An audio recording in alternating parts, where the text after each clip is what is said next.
Allah jaga akidah kita dengan zikir yang benar. Allah jaga akhlak kita dikirimkannya dengan ustadz-ustadz yang benar meluruskan. Semua terjaga, semua terpelihara. Jaga Allah. Ini menjaga dari aspek seni. Pintu seni saja yang dia jaga. Jangan sampai ada seni-seni yang melalaikan dari Allah. Jangan sampai ada beralaskan seni tapi ternyata melupakan Allah. Dengan seni pun kau bisa mengingat Allah. Ini dari aspek zikirnya. Jangan sampai ikut aliran zikir tapi karena zikir tidak benar malah dekat dengan setan, malah melupakan Allah. Mengaku ikut ahli zikir tapi tidak sholat.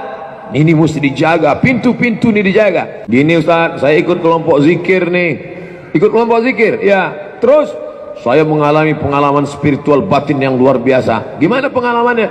Semua yang ada di balik dinding bisa saya lihat. Kalau saya bawa mobil, apa yang ada di balik bukit bisa saya lihat. Siapa tamu yang mau datang bisa saya lihat. Semua yang tersembunyi bisa saya lihat. Wow, bahaya ini. Dia bisa lihat yang tersembunyi. Saya jadi takut. Dalam ilmu tasawuf ini namanya kasyaf. Kasyaf artinya tirai yang tersingkap. Tirai yang tersingkap maka kita bisa melihat apa yang ada di balik tirai. Tersingkap. Saya bisa melihat apa yang ada di balik tirai karena tirai sudah tersingkap. Tapi kasyaf terbagi dua. Kasyaf syaitani, kasyaf ilahi. Jangan-jangan kau dapat kasyaf, kau sangka kasyaf ilahi, ternyata kasyaf syaitani. Maka saya tanya, jawab dengan jujur. Ya, setelah ikut kelompok zikir ini, ya, jawab dengan jujur. Ya, setelah ikut zikir-zikir yang katanya zikir mengingatkan Allah ini, makin ingat Allah. Setelah tahu apa yang ada di balik dinding, setelah tahu apa yang ada di balik bukit, setelah tahu apa yang akan terjadi, makin ingat Allah atau makin lupa Allah? Saya terus terang makin lupa Pak Ustaz. Berarti engkau sedang dimainkan syaitan. Lalu apa yang membuat bisa melihat apa yang di balik dinding? Apa yang membuat bisa melihat apa yang tersembunyi? Syaitan sedang masuk ke kepalamu. Maka mesti diruqyah syar'iyah. Jaga supaya jangan sampai engkau disesatkan. Ghairil maghdubi alaihim waladdallin. Jangan sampai disesatkan oleh dua arah. Yang pertama ghairil maghdub, mereka yang dimurkai Allah, Yahud. Waladdallin, mereka yang sesat, Nasrani.